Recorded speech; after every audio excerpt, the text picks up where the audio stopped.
नमामि शमेशां निर्वाणरूपं विभुं व्यापकं ब्रह्म वेदस्वरूपं निजं निर्गुणं निर्विकल्पं निरीहं चिदाकाशमाकाशवासं भजेऽहं निराकारमोङ्कार मूलं तुरीयं गिराज्ञानगोतीतमीशं गिरीशं नमामि समेशान निर्वाणरूपम्। जय श्री राम। श्रद्धा विश्वास के प्रतीक हमारे भोले बाबा और माता पार्वती का पानी ग्रहण हुआ।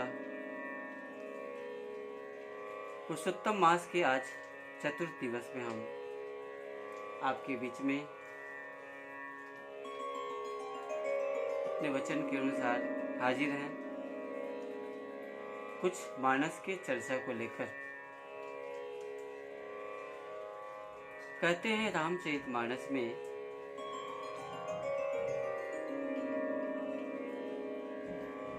विश्वास एक ऐसा चीज है कि जरा सा विश्वास टूटा, दुनिया का सारा संबंध विश्वास पे ही टिका होता है। जरा ही विश्वास टूटा तो बाबा पूज्य गोस्वामी तुलसीदास जी कहते हैं कि जैसे जितना प्रेम घनिष्ठता है, अगर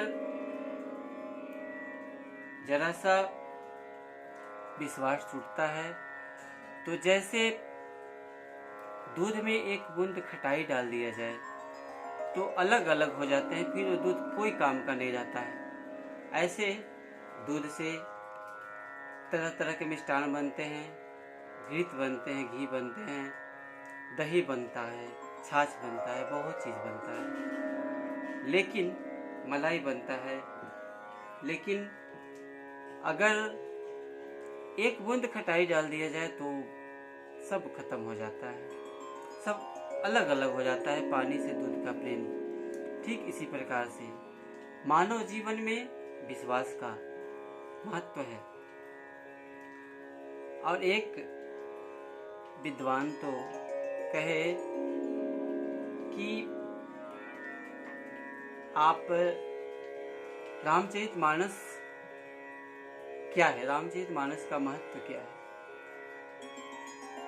हमारे श्री अवधधाम के बहुत ही अच्छे संत हुए, जाने माने विद्वान,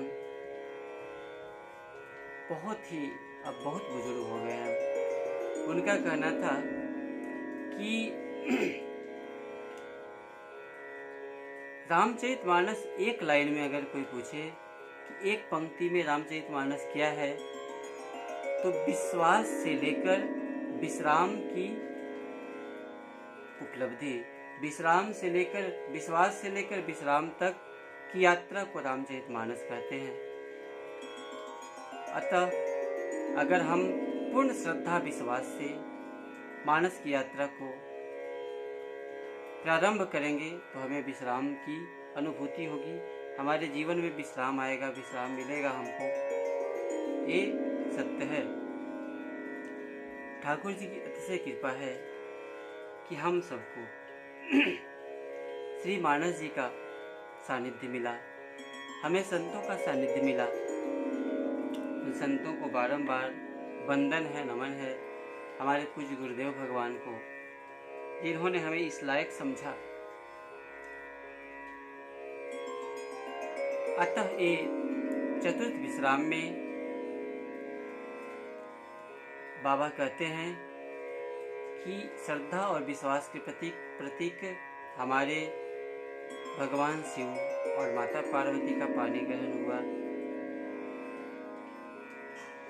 बाबा कहते हैं कि बाबा माता पार्वती और शिव की महिमा जो है, चरित्र समुद्र के समान है, इसे मैं गुणगान नहीं कर सकता हूँ। चरित सिंधु गिरिजा रमन, वेद न पावहि पार। बरनय तुलसीदास किमी, अतिमति मंद गंवार। अतिमति मंद गंवार। आसान नहीं है, लेकिन यह कहते हैं इस चरित्र को जो भी गाएगा सुनेगा, यह उमा शंभु विवाह जे नर नारी, कहीं जे गावही। जो कहते हैं, गाते हैं, सुनते हैं, कल्याण काज विवाह मंगल सर्वदा सुख पावही, वे सभी जगह सुख पाते हैं, ऐसा बाबा कहते हैं। विवाह के उपरांत माता पार्वती उचित समय को जानकर भगवान शिव से 14 प्रश्नों को करती हैं। जब शांति से एकांत में बैठे रहते हैं, शांत मुद्रा में, तो माता पार्वती जाती हैं, कहती हैं कि हे नाथ, कथा जो सकल लोक के हितकारी, उसी कथा को आप कहिए, सोई पूछन च शैल कुमारी। ऐसे करके 14 प्रश्नों को भगवान से पूछती हैं शिव से। भगवान शिव एक करके सबसे पहले राम जी के बाल रूप को वंदन करते हैं और कहते हैं कि धन्य धन्य गे राजकुमारी, बहुत धन्यवाद है आपको कि आपने ऐसे सकल लोक के जग के उपकार के लिए ऐसा प्रश्न पूछा। जो सकल लोक जग पावनी गंगा के समान है। ये रघुपति की कथा प्रसंग जो है, राम जी के चरित्र, राम जी के नाम, इसी की का वर्णन हम सब कहते सुनते आ रहे हैं। राम नाम सुखदाई, भजन कर भाई, के जीवन 2 दिन का। राम नाम सुखदाई, भजन कर भाई, के जीवन 2 दिन का। यह जीवन कागज की पुड़िया, यह जीवन कागज की पुड़िया, बूंद पड़त गल जाई, भजन कर भाई, ये जीवन 2 दिन का। राम नाम सुखदाई, भजन कर भाई, ये जीवन 2 दिन का। इसके साथ ही हम आज का विश्राम करते हैं। जय सिया राम, शुभ रात्रि। अगर रात्रि में देख रहे हैं तो, दिन में देख रहे हैं तो शुभ प्रभात, शुभ दिवस, शुभ रात्रि। जय सिया राम, धन्यवाद।